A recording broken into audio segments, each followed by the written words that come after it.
컴퓨터 시스템 관리 영역에 대해서 알아보도록 하겠습니다. 컴퓨터 시스템 관리는 컴퓨터 기본 상식에 관한 내용으로 그 범위가 매우 넓습니다. 그래서 학습하기 쉽지 않은 영역인데요. 그 범위에 비해서 출제 비중이 그리 높지는 않기 때문에 반드시 외워야 할 내용을 위주로 공부하시고요. 또한 빠지는 부분들은 문제, 은행을 통해서 그 내용들을 별도로 정리하시고 학습해 나가셔도 좋을 것 같습니다. 아무리 해도 외워지지 않은 부분들이 있어요. 그러면 그것을 다 외우려고 하지 마시고요. 그것을 반대로 역으로 문제를 통해서 지문과 함께 외워 나가신다면 좀 더 기억에 오래 남을 수가 있기 때문에요. 지금 학습하시는 이 내용은 크게 그림 그리듯이 시스템 관리 영역은 어떤 내용의 영역이다라고 이해하시면서 수업을 들으시는 것이 좋을 것 같고요. 암기를 한다라고 했을 때는 오히려 문제를 통해서 암기를 해 나가시는 것도 좋겠습니다. 왜냐하면 문제와 지문 속에 이 내용들이 다 들어가기 때문에요. 여기서 외운다기보다는 문제를 통해서 외우는 것이 조금 더 쉬울 수 있다는 말씀입니다. 자, 그러면 내용 진행해 보도록 하겠습니다. 자, 컴퓨터 정의부터 한번 볼까요? 자, 컴퓨터는요, 입력된 자료가 있으면 그것을 가공 처리해서 의미 있는 정보로 출력해 주는 장치를 우리가 컴퓨터라고 하는데요. 자, 이때 데이터는 의미가 없습니다. 예를 들면 수학 점수 90점, 영어 점수 80점 그 자체로의 데이터는 의미가 없지만, 자, 그것을 가공 처리한다, 평균을 낸다라고 했을 때 그 평균이 90 이상이면 합격, 아니면 불합격이에 합격과 불합격의 결과를 내는 이 내용은 정보가 되겠죠. 의미 있는 정보가 되겠죠. 인포메이션. 그래서 그런 과정을 출력까지 해주는 장치가 바로 이제 컴퓨터다. 자, 여기서는 데이터와 인포메이션, 정보에 대한 의미를 여러분이 구분해서 알아두시면 되고요. 자, 컴퓨터가 가지는 특징. 자동성, 정확성, 신속성. 자, 굳이 설명드리지 않아도 컴퓨터가 가지고 있는 속성이다라는 것을 아실 수가 있겠습니다. 대용량성, 범용성, 호환성. 자, 이 중에서 범용성이라는 것은 다목적, 여러 가지 분야, 여러 가지 목적으로 사용한다는 의미로 범용성이라고 얘기를 하고요. 호환성은 이제 여러 장치에서 자료를 사용할 수 있는 그런 개념. 으로 호환성을 이해하시면 되겠습니다. 자, 다음은 컴퓨터 발전 과정인데요. 참 오래된 얘기인데 그 최초 계산기, 지금 우리가 사용하는 이 컴퓨터의 그 근원을 살펴보자는 거죠. 파스칼, 라이프니츠, 바비지, 홀러리스, 에이컨은 사람 이름이고요. 그 다음에 그 사람이 만든 기계 이름을 적어 놨습니다. 자, 어떤 기계다 그 원리까지 아실 필요 없고요. 사람 이름, 그 다음에 그 사람에 관련된 기계, 그 다음에 의미, 순서대로 그림을 그리듯이 순서대로 알아주셨으면 좋겠습니다. 파스칼 치차식 계산기, 최초의 계산기, 이제 주판식에서 이제 벗어나서 이제 최초 계산기의 원조가 되는 거죠. 자, 그 다음 라이프니츠의 사칙 연산기, 탁상용 계산기, 베비지의 차분기관, 해석기관, 현대 컴퓨터의 모델이 된다. 홀로리스의 천공카드, 에이컨의 마크 1이라는 기계는 최초의 자동 계산기. 자, 여기까지를 나눠서 이름과 기계 의미를 순서대로 외우시고요. 자, 그 다음에는 이제 최초의 전자 계산기라고 해서 이제 애니악, 에드사, 유니박, 에드박. 자, 요 순서대로 여러분들이 알아두시면 좋은데요. 자, 애니악 같은 경우에는요. 최초의 전자계산기죠. 전자계산기인데 전기를 이용해서 이제 뭐 계산을 하는데 이렇게 사람이 직접 계산할 수 있는 그 프로그램을 입력하는 사람이 직접 이렇게 기계로 입력 방식을 넣어줘야 되는 그런 그 기계가 바로 ENIAC이었습니다. 그걸 외부 프로그램 방식이라고 하고요. 다음은 이제 에드삭인데 최초의 프로그램 내장 방식 사람이 필요 없이요. 자체 프로그램 안에 프로그램이 되어서 스스로 계산할 수 있는 그런 기계가 나온 거죠. 자, 그것이 에드삭입니다. 자, 다음은 유니바. 최초의 상업용. 자, 조금 더 깔끔하고 기계의 크기가 줄어들었네요. 자, 이 상업용이라는 개념은 이제 말하자면 판매가 시작된 이렇게 개념을 잡으시면 됩니다. 그래서 유니바 상업용 컴퓨터 이런 식으로 순서대로 알아주시면 좋겠습니다. 자, 에드바까지. 자, 다음은 세대별. 이 컴퓨터가 지금 순서대로 이름과 기계와 의미 이렇게 순서대로 외우셨는데요. 자, 세대별로 또 나눠서 볼 수가 있습니다. 1세대부터 현재 5세대까지를 나눌 때 1세대는요. 아까 처음에 보셨던 최초의 전자계산기를 기준으로 보시면 굉장히 크기 면에선 크고, 그죠? 하드웨어 중심이죠. 진공관. 자, 2세대 트랜지스터. 고급 언어가 개발되면서, 자, 여기서부터 운영체제, OS가 도입이 된다. 자, 1세대, 2세대, 3세대 직접 회로, 반도체 직접 회로 안에다가 프로그램을 내장하고 처리할 수 있게끔. 자, 시분할 처리, 다중 처리, OMR, OCR 이런 카드들이 이제 입력 장치들이 도입되기 시작한. 자, 3세대, 4세대, 5세대. 5세대도 외우실 필요가 없겠죠. 1세대하고 5세대는 외우실 필요 없이도 내용을 아실 수가 있는 건데 3세대와 4세대, 2, 3, 4세대를 좀 구분해서 알아 놓으시면 지금 우리가 이제 주관식이 아니라 객관식이므로 구분을만 해줄 수만 있다면 문제를 풀기에 어렵지 않은 그런 부분일 겁니다.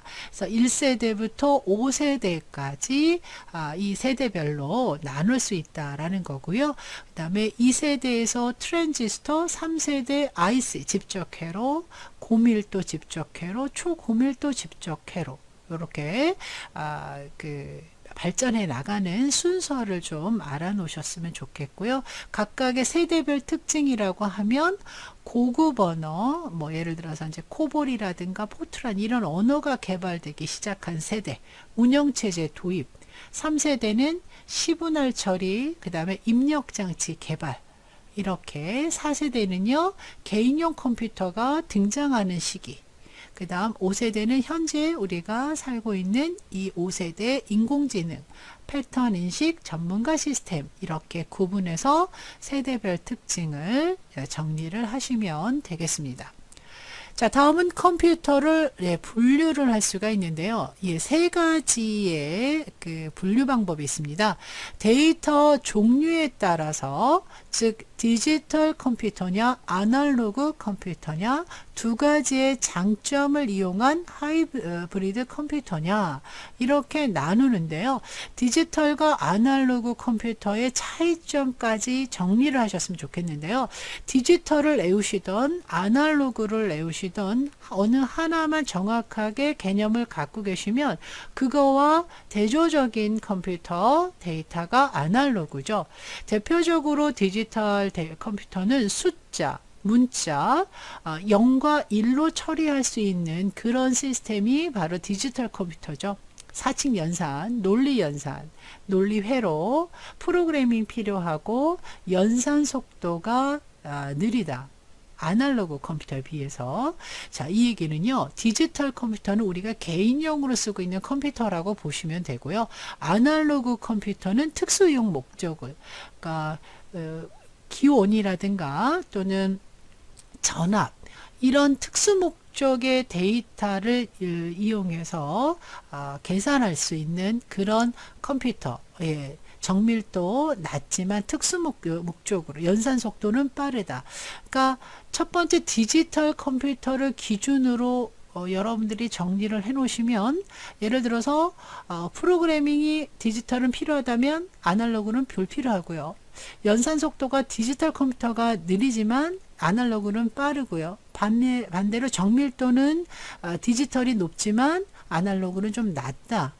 그 다음에 범용성, 여러 가지 목적으로 사용되지만 아날로그는 특수 목적으로 사용한다. 그래서 암기할 수 있는 그 요령을 좀 말씀을 드린다면, 그렇게 디지털을 기준으로 여러분들이 좀 이해를 해 놓으신다면 아날로그는 다 일일이 외우지 않더라도 상응해서 정리를 하실 수 있을 것 같아요. 그래서 증폭회로가 어떤 회로다, 병렬연산이 어떤 연산이다, 이런 것까지 굳이 아실 필요는 없으실 것 같아요. 그래서 디지털과 아날로그를 구분하실 수만 있으면 되겠다.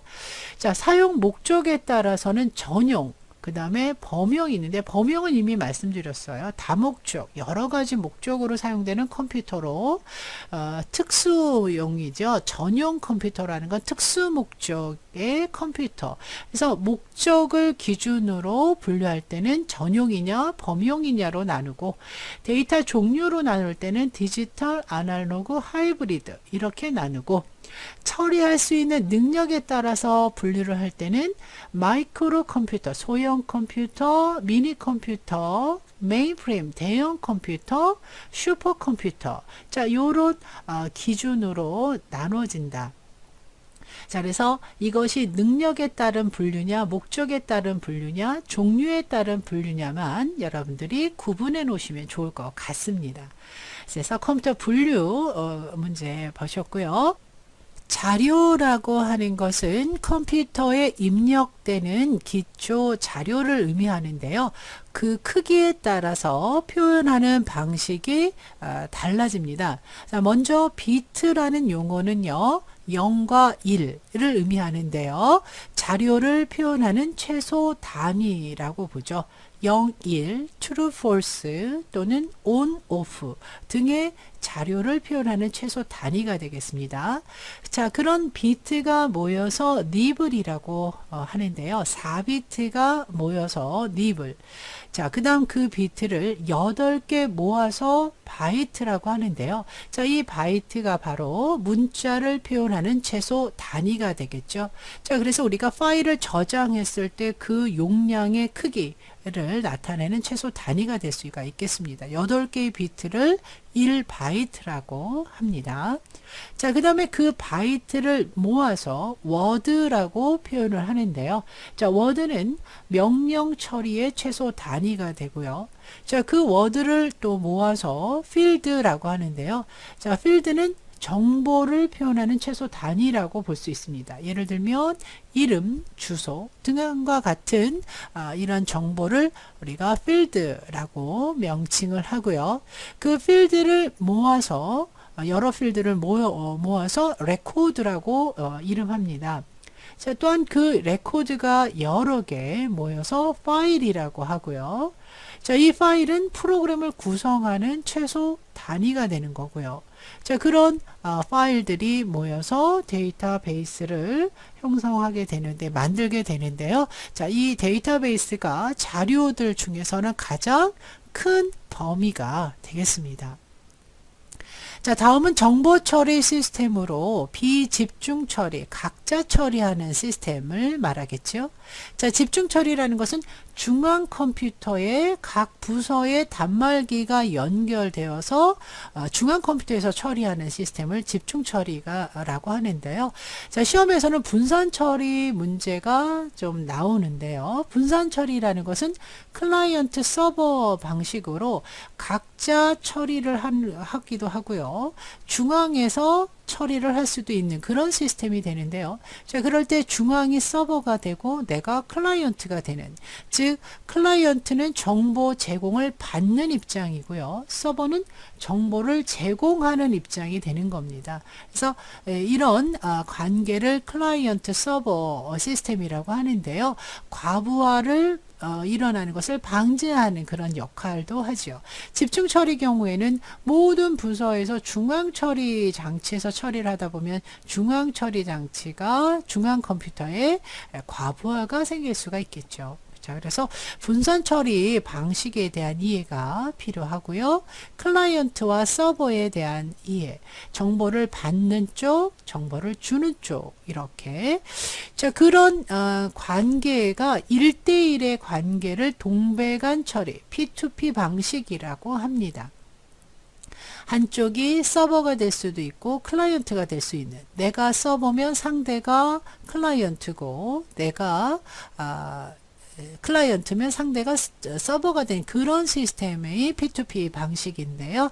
고속의 랜 환경이 요구된다. 자, 이렇게 해서 정보 처리 시스템을 이해하시면 좋겠습니다. 자, 다음은요. 코드. 자, 컴퓨터 데이터를 처리할 때 문자를 표현하는 방식, 그 다음에 에러가 있는지 없는지를 표현하는 방식, 뭐 여러 가지 코드, 컴퓨터가 처리해야 되는 코드 종류들이 있는데요. 문자 데이터를 표현하는 방식에는 BCD, ASCII, EBCDIC, 유니코드. 자, 지금 우리가 사용하는 코드는 유니코드로 컴퓨터의 모든 그 데이터를 표현하게 되는 거죠. 예를 들어서 MS의 그 오피스 프로그램을 우리나라에서 가지고 와서 한글화 작업을 할 때 사용하는 코드 형식, 이렇게 이해하셔도 돼요. 그래서 문자 데이터 표현 방식의 BCD는요, 좀 이전 방식이죠. 그러니까 6비트니까 2의 6승까지 밖에는 64가지 정보밖에는 표현할 수가 없는 그런 코드 방식이고요. 자, ASCII는 7비트, 2의 7승까지 이렇게 해석을 하시면 돼요. 정보를 표현할 수 있는 가지수는 통신용이고요. 개인용 컴퓨터에서 사용을 한다. 자, 요런 내용의 코드 형식이 ASCII 코드입니다. 그래서 ASCII 코드는 통신용 코드 7비트, 요렇게 가로 안에 있는 의미를 알아두셔야 될 것 같아요. 같이 연관을 해 놓으시라는 얘기죠. ASCII는 7비트 통신용 개인용 컴퓨터. 자, 요런 방식으로 이 코드를 이해하시고요. EBCDIC는 BCD 코드를 확장한 개념인데요. 2의 8승까지 256가지의 정보를 표현한다. 뭐 이런 내용이고요. 대형 컴퓨터에서 사용하는 코드 방식입니다. 자, 유니코드, 국제 표준화 코드로 비트 단위가 아니라 2바이트예요. 그래서 1바이트는 8비트라고 했으니까 비트로 말하면 16비트가 되는 거죠. 그래서 이 국제 표준화 코드로 표현할 수 있는 정보의 가지수는 2의 16승가지가 되는 겁니다. 그래서 비트와 바이트 차이를 엄격히 구분해서 보셔야 돼요. 현대 한글 완성형, 조합형 모두 다 표현을 할 수 있는 그런 코드가 바로 유니코드다. 자, 이 문제도 아주 예전에는 출제 빈도가 아주 높았지만 지금 최근에는 이렇게 높지는 않지만 그래도 간혹 잘 출제되는 그런 코드 문제입니다. 에러 코드를 전송을 할 때 에러가 있는지 없는지 검출해주는 패리티 코드가 있습니다. 짝수 홀수 패리티를 추가해서 오류가 있는지 없는지만 검출해주는 코드, 패리티 코드.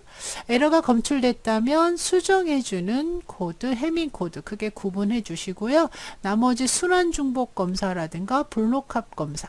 블록합 검사 같은 경우에는 패리티 비트의 그 단점을 보완한 그런 코드라고 보시면 돼요. 그래서 자, 얘네들이 섞여 있을 때 문자를 표현하는 코드는 이거고요. 아래쪽에 있는 패리티나 해밍이나 블록합 검사 같은 이런 코드 방식은 에러가 있는지 없는지를 검출하기 위한 코드, 구분을 해 놓으실 수 있는 수준. 거기까지도 보시고요. 자, 진법 컴퓨터에서 우리가 알고 있는 숫자는 10진수를 사용하지만 0에서부터 9까지 10진수를 사용하지만 컴퓨터는 좀 다르죠. 그래서 숫자를 표현할 때 모든 수를 기본적으로 2진수로 표현을 합니다. 8진수, 16진수는 다 마찬가지인데 기본적으로 컴퓨터가 알아듣는 숫자는 0과 1밖에 모르기 때문에 10진수를 2진수로 변환하는 과정만 한번 알아보도록 할게요. 제가 이제 간단하게 적어 봤는데요. 자, 예를 들면요. 33.625라는 숫자를 10진수를 이진수로 변환을 할 때요. 자, 지금 보시면 33을 2로 나눕니다. 그죠? 나눠서 더 이상 나눌 수 없을 때까지 나누게 되는 거죠. 그래서 정수 부분 33을 이진수로 바꾸면 1, 0, 0, 0, 0, 1이 되는 거고요. 그러면 소수분은 어떻게 하느냐? 소수분은 이렇게 곱합니다.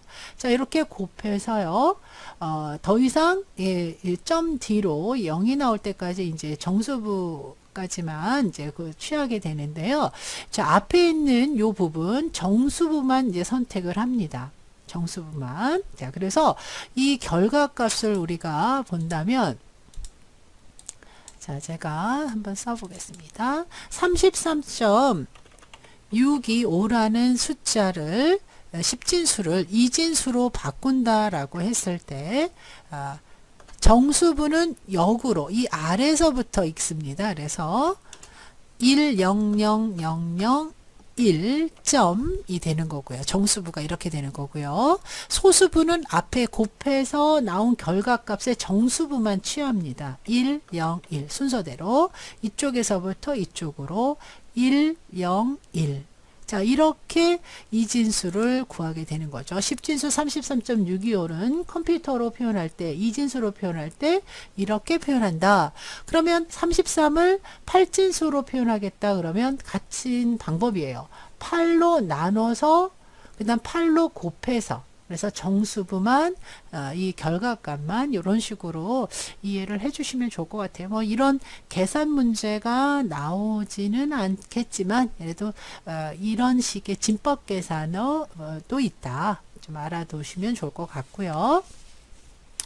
자, 다음은 이제 중앙처리 CPU 중앙처리 장치는요, 제어, 연산, 레지스터로 구분합니다. 자, 레지스터가 중요한데요. 레지스터는 즉 CPU, 중앙처리 장치라고 생각하셔도 돼요.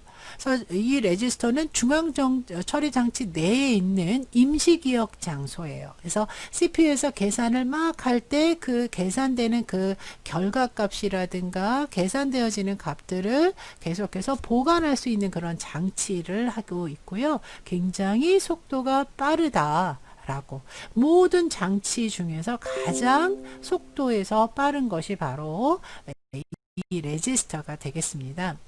자, 프로그램을 실행하는 데 필요한 명령어 데이터를 보관하는 기억 장소, 주기억, 컴퓨터 프로그램이 실행되는 공간이죠. 주기억 장치보다 속도가 빠르다. 그래서 모든 장치의 속도에서 가장 상위를 차지하고 있는 것이 레지스터. 그 다음 캐시 메모리, 주기억. 컴퓨터가 있는 우리가 컴퓨터를 처리할 때 모니터에서 보여지는 공간이 바로 주기억 장치예요. 그러니까 램 공간인데요. 프로그램을 실행할 수 있는 그 공간이죠. 그 공간이 이제 램이라는 것이 있고 롬이라는 것이 있다. 이렇게 나누는데요. 그 사이에서 속도의 차이가 너무 크기 때문에 그 사이에 잠시 자료를 보관해서 처리 속도를 조절해 주는 것이 캐시 메모리예요. 그래서 레지스터, 캐시 메모리, 주기억, 그 다음에 하드디스크나 USB 메모리 같은 보조기억 장치 이렇게 순서대로 알아두시면 누가 더 제일 빠르다, 누가 제일 느리다를 아실 수가 있겠습니다. 자, 중앙처리 장치의 성능을 평가하기 위한 단위로 클럭, 밉스, 헤르츠, 플롭스라는 단위를 좀 알아두셔야 되는데요. 자, 클럭은요, 전류의 흐름, 클럭 주파수, 이 숫자에 따라서 CPU, 중앙처리 장치의 성능이 좋다 나쁘다를 가늠할 수 있다는 얘기입니다. 1초에 몇백만 개 명령어를 처리할 수 있는지, 자, 그 단위가 밉스라는 거죠. 자, 그 다음에 클럭 속도, 주파수와 클럭 속도, 1초에 발생하는 주파수 사이클, 역시 헤르츠도 빠를수록 숫자가 높을수록 그러니까 성능이 좋아진다는 거죠. 플롭스, 1초당 수행할 수 있는 연산 횟수. 자, 이렇게 CPU와 관련된 성능 평가 단위 이름들과 의미를 좀 정리해 놓으셨으면 합니다. 자, 다음은 이 영역에 관련된 기출문제를 한번 먼저 풀어보고 넘어가도록 할게요. 자, 다음 중 아날로그 신호와 디지털 신호에 대한 설명으로 옳지 않은 것. 우리가 컴퓨터를 나눌 때 데이터 종류에 따라서 나누는 기준에 아날로그 컴퓨터, 디지털 컴퓨터, 하이브리드 컴퓨터 세 가지로 나누죠. 자, 그 아날로그와 디지털을 한번 구분해서 문제를 풀어볼게요. 범용 컴퓨터 하면 디지털 컴퓨터 생각하셔야 되고 디지털 신호 생각하시면 될 거예요. 그래서 범용 컴퓨터는 아날로그 신호를 취급하기 때문에 벌써 1번이 틀렸네요. 범용은 다목적으로 사용하는 디지털 컴퓨터라고 보셔야 됩니다. 예, 그래서 이 아날로그 신호를 취급하기 때문에 라는 이 부분이 틀렸다는 거죠. 자, 그렇다면 나머지 부분은 맞는다는 얘기인데 아날로그 신호는 시간에 따라 크기가 연속적으로 그러니까 기온이라든가 강수량이라든가 자 이런 것들을 데이터로 삼는 것이 아날로그죠. 자, 디지털 신호는 시간에 따라 이산적으로 변하는 정보, 그러니까 문자, 숫자, 이산적인 0과 1 이런 데이터를 사용하는 것이 바로 디지털 신호가 되겠고요. 디지털 신호는 복호화 과정을 통해서 아날로그 신호로도 변환이 됩니다. 자, 다음 문자를 표현하는 코드 체계에 대한 문제가 나왔는데요. 옳지 않은 것을 고를 겁니다.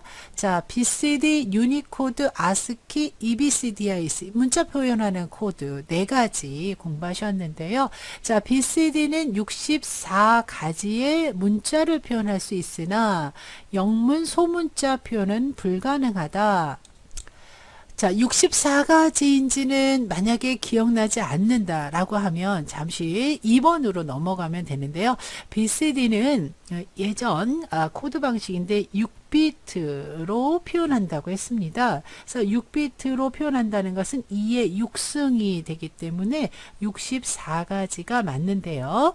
자, 어쨌든 유니코드에 대해서만큼은 확실하게 아셔야 되는데 세계 각국의 언어를 표현하는 국제 표준 코드단은 맞는데요. 3바이트 이 부분이 틀렸습니다. 그래서 유니코드는 시험에서 자주 출제되는 그런 코드인데요.